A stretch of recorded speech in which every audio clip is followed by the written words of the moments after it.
আমার প্রিয় কাফেলার কর্মী ভাইরা, আসসালামু আলাইকুম ওয়া রাহমাতুল্লাহি তাআলা ওয়া বারাকাতুহু। আল্লাহর শুকরিয়া আদায় করছি যে তোমরা এত সময় বসে আলোচনা শুনছো। তবে যেহেতু সবাই ছাত্র থাকার কারণে ক্লাস করা তো করতেই হয় তোমাদের কলেজে, ইউনিভার্সিটিতে, মাদ্রাসাতে। তো লম্বা একটা সময় স্যারদের কথা শুনতে হয়, এই জন্য তোমাদের অভ্যাস আছে, কিন্তু আমাদের অভ্যাসটা এখন নাই। আমরা যখন এখন টিসিটি 1 ঘন্টা আলোচনা শুনি তখন আর বসতে মন চায় না। আমরা 3 দিনের টিসি করছি, 5 দিনের করছি, 10 দিনের টিসি করছি। আর তোমাদের টিসি হলো এখন 3 ঘন্টা, 4 ঘন্টা, 8টা থেকে 12টা। আমরা এই বয়সে, তোমাদের বয়সেই কর্মী টিসি যখন করলাম তখন 3 দিনের টিসি, তো 2 রাত্রে থাকতে হয়েছে। এখন থাকার সময় তো বুঝতে পারছো কি সমস্যা, প্রচণ্ড শীতের সময় নিচে একটা মেট দিছে, আর আমরা প্রত্যেকে ওই যে তাবলিগে যায় না লোকজন, এটা বালিশ নিয়ে যায়, এটা লেপ তোষক হালকা নিয়ে যায়, তো ওগুলা নিয়ে আমরা টিসিতে যেতাম। নিয়ে গিয়ে আগে জায়গা দখল করতাম, যে শোয়ার জায়গা যেটা, আর নিচে হল রুম, সেখানে প্রোগ্রাম হবে, আর রাত্রে ঘুমানোর ব্যবস্থা। তো সকালে উঠে তো লম্বা লাইন, টয়লেটের লাইন, বুঝতে পারছো, একসাথে এত লোক পেশাব টয়লেট করবে, এরপরে অজু করবে, তারপরে ফজরের নামাজ পড়বে, আবার সময় মতো উঠতে হবে, আবার সময় মতো তোমার রাত্রে লাইট বন্ধ করতে হবে। ধরো 10টার সময় দিলে এর ভিতরে খাওয়া দাওয়া করে লাইট বন্ধ হয়ে যাবে। এখন তো 10টার সময় অনেকে ঘুম আসে না, দুষ্টুমি করতেছে, টেলাটেনি, মারামারি, কত উচ্চ, সে আলাদা একটা আবেগ ছিল। তো শিডিউল 3 দিনের শিডিউল, সর্বদিকে শেষ দিন কেন্দ্রীয় সভাপতি বা সেক্রেটারি জেনারেলের আলোচনা, আর অন্যান্য যে কুইজ টুইজ তো ছিলই। যাওয়ার সময় যখন 3 দিন পরে যখন বিদায় হবে, তো এই যাওয়ার সময় কান্নাকাটি, সবাই এই 3 দিনের ভালো একটা সম্পর্ক হয়ে গেছে না, এখন সবাই কাঁদছে যে ভাই চলে যাচ্ছি। ওই সময় তো মোবাইল ছিল না, ফেসবুক ছিল না, তো কেউ হয়তো অ্যাড্রেস লিখে নিত যে আমি স্কুলে পড়ি, আমি কলেজে পড়ি, আপনি কোনো দিন আসলে একটু দেখা করবেন। আর তো মোবাইল টোবাইলের কোনো ব্যবস্থা নাই, যোগাযোগের ব্যবস্থা নাই, তো সেদিন আর নাই, সেদিন কনে চলে গেছে। তোমার যশোরের ভাষা বলতো যে সেদিন কনে চলে গেছে, কি সে সুখ ছিল সেদিন কনে গেল। তো এখন শিবিরের টিসি আসলো 2 দিনে, 1 দিনে, তারপর অর্ধেক দিনে, এখন আসছে 4 ঘন্টায়। 4 ঘন্টায় তুমি সংগঠন কি জানবা, দিন সম্পর্কে কি শিখবা? এত শর্ট কোর্স দিয়ে দুনিয়ার সব আন্দোলন চলবে, কিন্তু জামাত ইসলামী, ছাত্র শিবির, ইসলামী আন্দোলন সামান্য ট্রেনিং দিয়ে চলবে না। কথা হচ্ছে কিনা? আজকে যে বিষয়ে আমাকে বলা হয়েছে যে আসহাবে রাসূলের জীবন কথা, এই বিষয়ে কথা বলার জন্য। সাহাবায়ে কেরাম ছিলেন পৃথিবীর সবচেয়ে সুপার কোয়ালিটির মানুষ। এই পৃথিবীতে সবচেয়ে সুপার কোয়ালিটির মানুষ কারা? আসহাবে রাসূল সাল্লাল্লাহু আলাইহি ওয়াসাল্লাম। তাদের থেকে ভালো মানুষ, চরিত্রবান মানুষ, তাকওয়াবান মানুষ পৃথিবীতে আর কতদিন আসবে না। নবী রাসূলদের পরে যাদের সবচেয়ে বড় মর্যাদার মানুষ, তারা হলেন আল্লাহ রসুলের সাহাবি। সাহাবি কাদেরকে বলা হয়, কে বলতে পারবা? সাহাবি বলা হয় যারা আমাদের প্রিয় রাসূল সাল্লাল্লাহু আলাইহি সাল্লামকে নিজ চোখে দেখেছেন, ইমানের সাথে ইমান এনেছেন, রসুলকে চোখে দেখেছেন, মৃত্যু আগ পর্যন্ত তিনি ইমানের অবস্থায় ছিলেন, মুসলমান ছিলেন, সেই ব্যক্তিকে বলা হয় সাহাবা, আসহাবে রাসূল সাল্লাল্লাহু আলাইহি ওয়াসাল্লাম, আল্লাহ রসুলের সঙ্গী। কারা? সবাইকে তো কাফিররা রসুলকে দেখে নাই, তাদেরকে সাহাবী বলা যাবে না, যেহেতু ইমান আনে নাই। আবার রসুলকে দেখে ইমান আনছে, মৃত্যুর আগে আবার মুরতাদ হয়ে গেছে, ইসলাম থেকে চলে গেছে, সেও সাহাবী বলা যাবে না। তাইলে মাথা ঢুকছে কিনা? সাহাবী কাকে বলে? যে ব্যক্তি নিজ চোখে ইমানের সাথে আল্লাহ রসুলকে দেখেছেন এবং মৃত্যু আগ পর্যন্ত মুসলমান হিসাবে মৃত্যুবরণ করেছেন, তিনি হলেন সাহাবায়ে কেরাম। এই সাহাবায়ে কেরাম সুপার কোয়ালিটির মানুষ, তাদের মতো চরিত্রবান মানুষ আর হয় না। আল্লাহ রসুল নবী রসুলদের পরেই সবচেয়ে মর্যাদাশীল মানুষ হলেন সাহাবায়ে কেরাম। এই সাহাবাদের মধ্যে আবার ভাগ আছে মর্যাদার দিক দিয়ে, মর্যাদার দিক দিয়ে কম বেশ আছে। যেমন যারা ছিলেন খোলাফায়ে রাশেদা,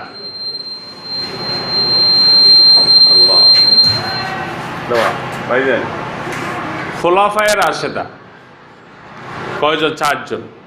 হযরত আবু বকর, ওমর, উসমান, আলী রাদিয়াল্লাহু তাআলা আজমাইন।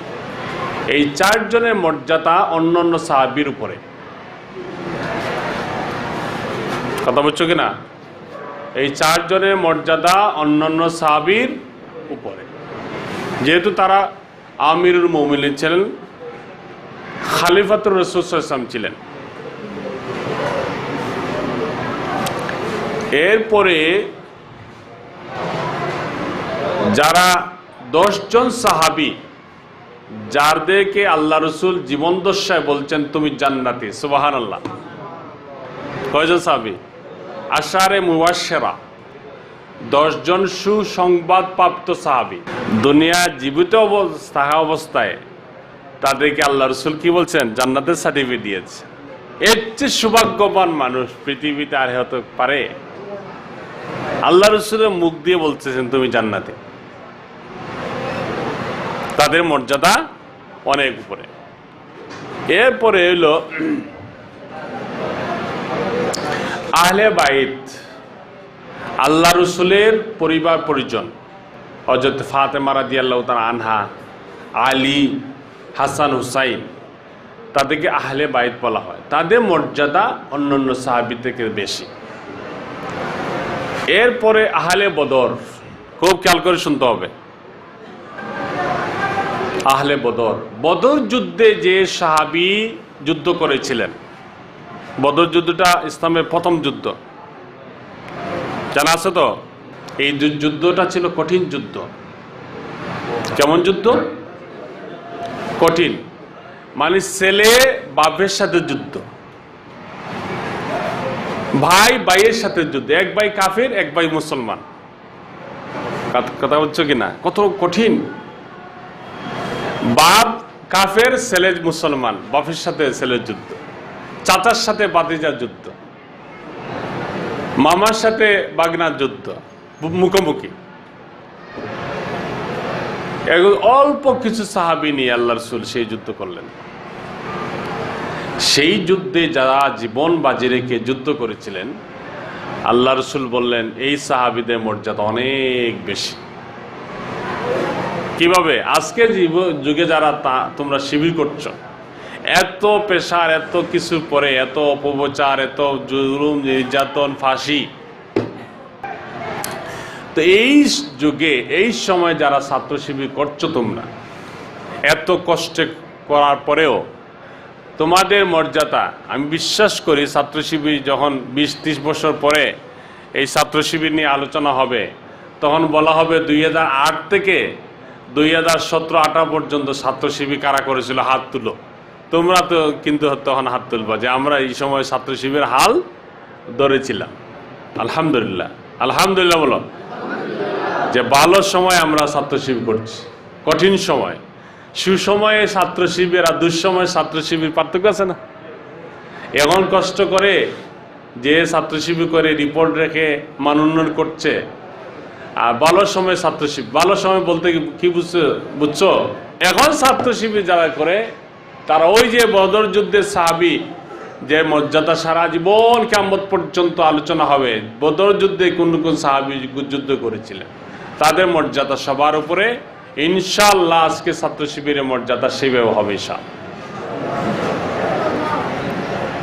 এই বদর যুদ্ধের একজন সাহাবী ছিলেন আবু বালতা রাদিয়াল্লাহু তাআলা। কি নাম? আবু বালতা রাদিয়াল্লাহু তাআলা আনহু। তিনি আল্লাহ রসুল যখন হিজরত করে মদিনায় গেলেন, তিনিও মদিনায় চলে গেলেন। মদিনা যাওয়ার পরে তোমরা জানো আল্লাহ রসুল মক্কা বিজয় করেছিলেন। মক্কা বিজয় অনেকে ইতিহাস জানা কথা, মানে মদিনা থেকে মক্কায় এসে প্রথম আল্লাহ রসুল সবাইকে নিয়ে এসে, কাফিরদের আগেই তারা পালিয়ে গেল, আল্লাহ রসুল বিনা রক্তপাতে তিনি মক্কা বিজয় করলেন। তো মক্কা বিজয়ের এই সিদ্ধান্তটা আল্লাহ রসুল সাহাবীদেরকে নিয়ে পরামর্শ করে সিদ্ধান্ত নিলেন যে কোনো একদিন আল্লাহ রসুল মক্কা বিজয়ের উদ্দেশ্যে রওনা দিবেন। খুব সিক্রেট ম্যাটার, যে বাইরে কাউকে বলা যাবে না, এই সিদ্ধান্তটা। তার মধ্যে আবু বালতা রাদিয়াল্লাহু তাআলা আনহু সাহাবী, তিনি কি করলেন, তিনি একটা চিঠি লিখলেন। চিঠি লিখে তিনি একজন মহিলার হাতে দিলেন যে এই চিঠিটা তুমি মক্কার কাফির সর্দারের হাতে পৌঁছে দিবা। কথা বলছো কিনা? কত বড় বিশ্বাসঘাতকতা! আল্লাহ রসুলের গোপন সিদ্ধান্তটা সে চিঠির মাধ্যমে উল্লেখ করে দিয়ে দিলেন মক্কার কাফিরদের, যাতে ওরা জানতে পারে। আল্লাহ রসুলকে জিবরাইল আলাইহিস সালাম জানিয়ে দিলেন আল্লাহর পক্ষ থেকে, এই মুহাম্মদ সাল্লাল্লাহু আলাইহি ওয়াসাল্লাম একজন মহিলার হাতে একটা চিঠি নিয়ে যাচ্ছে মক্কায়, আপনি ওটা আটকান। আল্লাহ রসুল আলী সহ দুইজন সাহাবীকে ডেকে নিয়ে আসতেন, নিয়ে এসে বললেন তোমরা দুইজন যাও, ওই জায়গায় গিয়ে একটা গাছ দেখবা।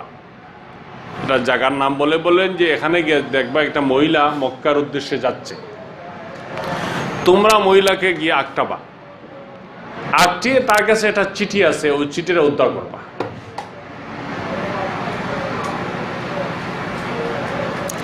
দুইজন সাহাবী ঘোড়া নিয়ে দৌড়িলেন, ওই সময় তো ঘোড়া ছাড়া কিছু ছিল না। গিয়ে ওই জায়গার মধ্যে পেলেন মহিলাকে, আল্লাহ রসুলের, কারণ জিবরাইল আলাইহিস সালাম বলে দিয়েছেন। ওই জায়গা পাওয়ার পরে জিজ্ঞেস করছেন, মহিলা তোমার কাছে একটা চিঠি আছে। মহিলা অস্বীকার করলো, কারণ তাকে বলে দিছে বলা যাবে না। আলী রাদিয়াল্লাহু তাআলা বললেন, যদি তুমি চিঠি বের করে না দাও তাহলে তোমাকে আমি উলঙ্গ করতে বাধ্য হব, কারণ আল্লাহ রসুল বলছেন তোমার কাছে চিঠি আছে, অবশ্যই আছে, এটা মিছা হতে পারে না। তখন মহিলা ভয়ে চুলের কুফার নিচ থেকে চিঠিটা বের করে দিল। এই চিঠিটা নিয়ে আসলেন আল্লাহ রসুলের কাছে দরবারে, আনার পরে আল্লাহ রসুল চিঠি পড়লেন, পরে দেখলেন যে আবু বালতা এই চিঠিটা লিখেছেন মক্কার কাফিরদের উদ্দেশ্যে। রসুল আবু বালতাকে ডাকলেন, আর সব সাহাবীরা জড়ো হয়ে গেছেন। ওমর রাদিয়াল্লাহু তাআলা বলছেন, ইয়া রাসূলুল্লাহ, আমাকে বলে দেন আবু বালতা মাথা উঠাই দেই, তরোয়ার দিয়ে তার মাথা উঠাই দেই। এইভাবে বিশ্বাসঘাতকতা যে সাহাবী করে, তাকে দুনিয়াতে রাখা যায় না, আর শাস্তি সেটাই হয় ইসলামে। আল্লাহ রসুল বললেন, ওমর তুমি থামো। আবু বালতাকে জিজ্ঞেস করলেন, তুমি এই চিঠিকে লিখলে কেন? তিনি বললেন, ইয়া রাসূলুল্লাহ, আমার উদ্দেশ্যটা খারাপ ছিল না, আমি জানি যে চিঠি আপনি লিখেছেন, মক্কার কাফিররা জানুক বা না জানুক, আপনি যে সিদ্ধান্ত নিয়েছেন এটা বাস্তবায়ন হবেই, রসুলের সিদ্ধান্ত অবাস্তবায়িত থাকবে না। আর আমি চিঠি লিখলাম ওই কারণে, আমি যখন হিজরত করে আসি তখন আমার বউ বাচ্চা সব সংসার সব ফেলে চলে আসছি মক্কা থেকে মদিনায়। এখন আমার বাচ্চা বউ বাচ্চা কেমন আছে আমি জানি না। আমি চিন্তা করলাম, যদি আমি চিঠি লেখার কারণে কাফেররা আমার বউ বাচ্চার প্রতি এটা ভালো ব্যবহার করে, সদয় আচরণ করে, একটু সিম্প্যাথাইজ হয়, এই কারণে ইয়া রাসূলুল্লাহ আমি চিঠিটা লিখছি। আর আমি জানি আপনার স্বপ্ন, আপনার সিদ্ধান্ত বাস্তবায়ন হবেই। কথা হচ্ছে কিনা? আল্লাহ রসুল বললেন, আবু বালতা তুমি তো বদর যুদ্ধে অংশগ্রহণ করেছিলে, আজকে তোমাকে মাফ করে দিলাম ওই কারণে যে তুমি বদর যুদ্ধের সাহাবী ছিলে। সুবহানাল্লাহ! এত বড় অন্যায় করার পরেও আল্লাহ রসুল মাফ করে দিলেন যে আমার আবু বালতা সে বদর যুদ্ধে, কঠিন যুদ্ধে জীবন বাজি রেখে যুদ্ধ করেছিল। তো এই জায়গায় সাহাবীদের মর্যাদা কত উপরে।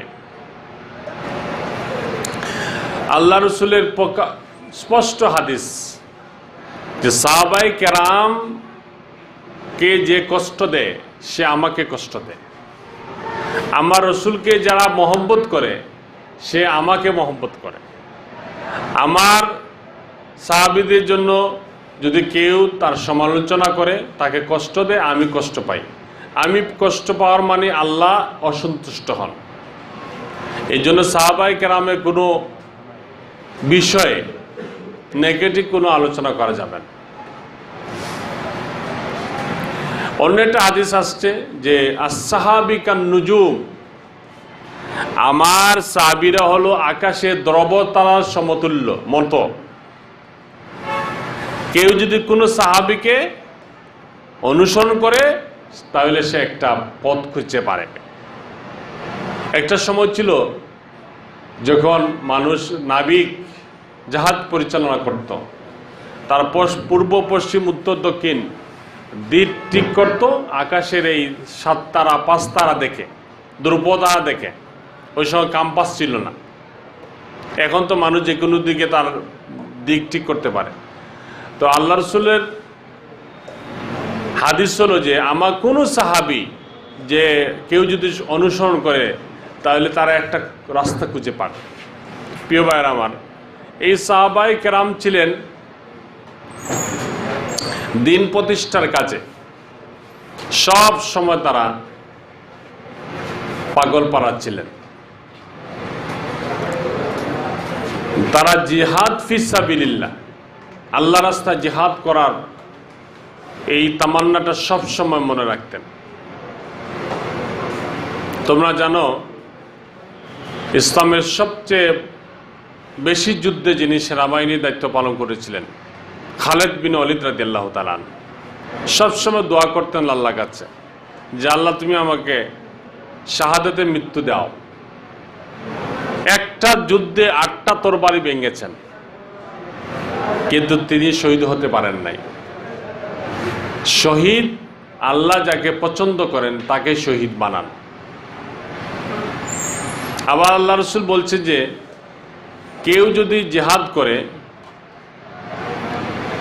জিহাদ করার পরে শহীদ হওয়ার তামান্না তার মধ্যে না থাকে, এই অবস্থা যদি সে মৃত্যুবরণ করে তার মৃত্যুটা হবে জাহিলিয়াতের মৃত্যু। আবার কেউ যদি নিয়ত করে যুদ্ধে যায় যে আমি শহীদ হতে চাই, সে যদি অসুস্থতার কারণে বিছানায় তার মৃত্যু হয়, আল্লাহ সুবহানাহু ওয়া তাআলা তাকে শহীদের মর্যাদা দিবেন। এই জন্য সবসময় দোয়া করতে হবে আল্লাহুম্মা রযুকনা শাহাদাতান ফি সাবিলিক। ওমর রাদিয়াল্লাহু তাআলা সবসময় দোয়া করতেন, আল্লাহ তোমার রাস্তায় আমাকে শহীদ হিসেবে কবুল করো। আল্লাহ কোরআন শরীফ কারিমে বলছেন যে ওয়ায়াত্তাখিযু মিনকুম শুহাদা, তোমাদের মধ্য থেকে কিছু লোকে বাছাই করে করে আমি শহীদ হিসাবে কবুল করি। শহীদ বললেই হওয়া যায় না, এটা সবচেয়ে বড় মর্যাদার জায়গা। তো খালিদ বিন ওয়ালিদ বলছেন যে তাকে জিজ্ঞেস করা হয়েছিল যে আপনার জীবনের সবচেয়ে বড় শখ কি। আমাদের অনেক সময় তোমাদের সাকিব হাসান বা মুশফিক এরকম ক্রিকেটার, ওদেরকে জীবনীতে বলা হয় না যে আপনার শেষে আপনার হবিটা কি, জীবনে আপনার সবচেয়ে বড় আকাঙ্ক্ষা, আপনার ইচ্ছা আগ্রহটা কি। তখন কি বলা হয় যে যা কেউ বলে ভ্রমণ করা আমার শখ, কেউ বলে বই পড়া আমার শখ, কেউ বলে মানে গল্প লেখা আমার শখ, বলে না। খালিদ বিন ওয়ালিদকে বলা হলো যে আপনার জীবনের সবচেয়ে বড় শখ কি। তিনি বললেন আমার জীবনের সবচেয়ে বড় শখ হলো কোনো একটা যুদ্ধ বাহিনীর সাথে যুদ্ধ অভিযান পরিচালনা করতে গিয়ে রাতের বেলায় অন্ধকারে পিচ্ছিল রাস্তা, শীতের রাতে পিচ্ছিল রাস্তা বাড়ি দিয়ে সকালে প্রত্যুষে উঠে সকালে উঠে সুবে সাদিকের সময় শত্রু বাহিনীর উপর ঝাঁপিয়ে পড়া আমার জীবনের সবচেয়ে বড় শখ। কথা হচ্ছে না? ইসলামের জন্য। অথবা আমাকে কেউ এসে বললো তোমার একটা নবজাত সন্তান হয়েছে, বাপ মা গেছে, সন্তানের জন্ম হওয়ার সংবাদটা সবচেয়ে ভালো সংবাদ। তিনি বললেন, আমাকে কেউ এসে বলল যে নবজাত সন্তানের সুসংবাদ, তার থেকে আমার জন্য সবচেয়ে বড় সংবাদ হলো এই শীতের রাতে, প্রচণ্ড শীতের রাত, পিচ্ছিল রাস্তা পাড়ি দিয়ে শত্রু বাহিনীর মোকাবেলা করতে গিয়ে সকালে উঠে তাদের উপর ঝাঁপিয়ে পড়া আমার জীবনের সবচেয়ে বড় শখ। আব্দুল্লাহ বিন ওমর রাদিয়াল্লাহু তাআলা, ওমরের ছেলে, বদর যুদ্ধের সময় আল্লাহ রসুল সাহাবাদেরকে বাছাই করছেন যারা যুদ্ধে যাবে। তো আব্দুল্লাহ ছিলেন একেবারে বয়সে ছোট, তোমাদের মতো। তো শিশু ও কম বয়সী যারা আছে তাদেরকে তো যুদ্ধ যাওয়ার অনুমতি নেই। তিনি কি করলেন, খুব লম্বা হওয়ার চেষ্টা করছেন, পায়ের উপর ভর করে।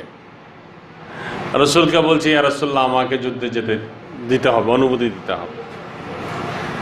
আব্দুল্লাহ বলছেন, আল্লাহ রসুল আমাকে অনুমতি দেন নাই, আমি সারা রাত কেঁদে কেঁদে রাত আমি পার করেছি, আমার জীবনে এত কান্নাকাটি আর করি নাই যে আল্লাহ রসুল আমাকে কেন যুদ্ধে যেতে দেন নাই। তোমাদের মধ্যে অনেক আছে ছাত্র শিবিরের মিছিলে দাওয়াত না দেওয়ার পরে চলে যায়, আছে না?